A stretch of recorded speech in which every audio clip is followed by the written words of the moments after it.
Bismillahirrahmanirrahim.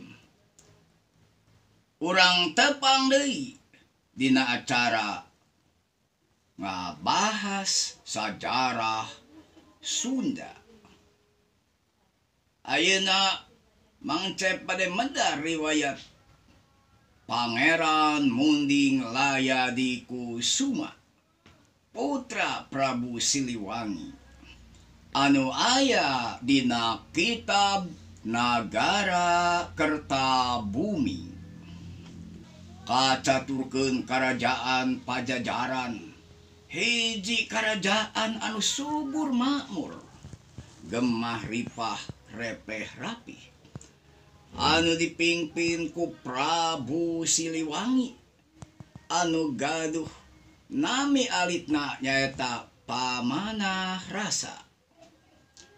Prabu Siliwangi ngagaduhan putra anu katelah Munding Layadi Kusuma, hiji satria anu kasep gandang tur pertengtang. Ti alit keneh Pangeran Munding Layadi Kusuma parantos dijodohkeun ka Dewi Asri. Ari Dewi Asri teh nyaeta putri Nyi Gambirwangi ti nagara Muara Beres. Munding Layadi Kusuma ti Oorok anjeunna dititipkeun ka Prabu Guru Gantangan anu aya di Karajaan Kutabarang. Kaayaan Pangeran Munding Layadi Kusuma kacida pisan kasepna tur gandang sareng pertengtang. Kugituna Prabu Guru Gantangan ngaraos salempang kumargi bisi karajaanana direbut ku Pangeran Munding Layadi Kusuma. Kugituna Pangeran Munding Layadi Kusuma dilebetkeun ka pangberokan di leuwih Sipatahunan. Dina hiji wengi Dewi Padmawati nyaeta ibuna Pangeran Munding Layadi Kusuma ngimpen kenging pusaka mangrupi langlayang Salakadomas ti para dewa. Ari eta lalayang Salakadomas teh dicepang ku Guryang 7. Kalayan mangpaatna tiasa kanggo numbal karajaan Pajajaran.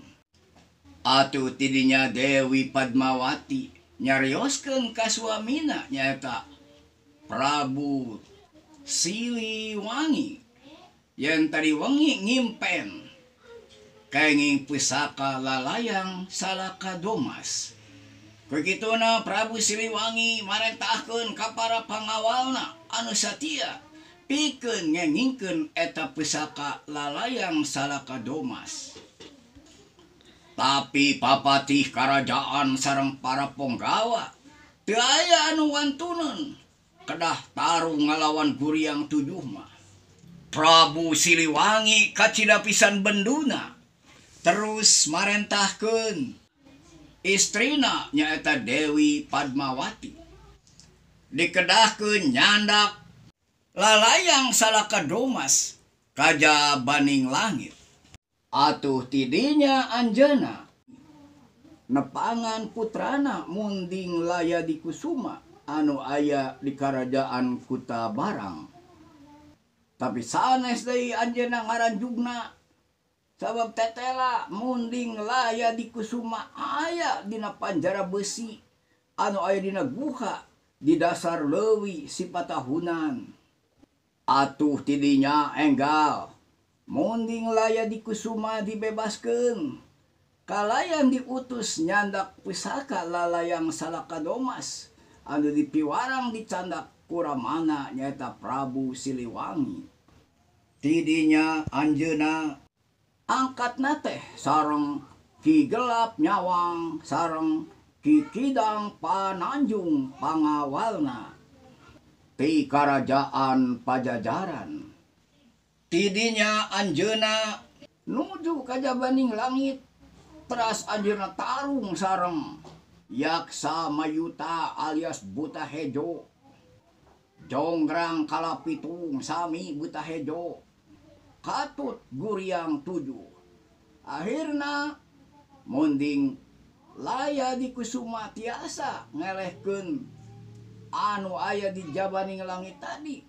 Tur pusaka lalayang Salakadomas ditanda ka Pajajaran.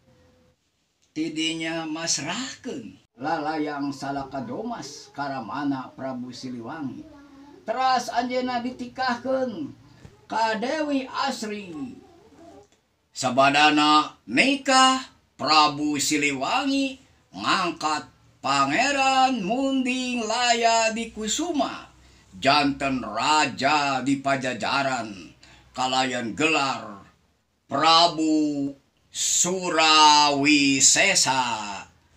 Sakitu anu kapihatur riwayat Pangeran Munding Laya di Kusuma sareng pusakana anu katelah lalayang Salakadomas dina Kitab Nagara Kertabumi.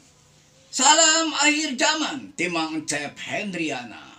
Wassalamualaikum warahmatullahi wabarakatuh.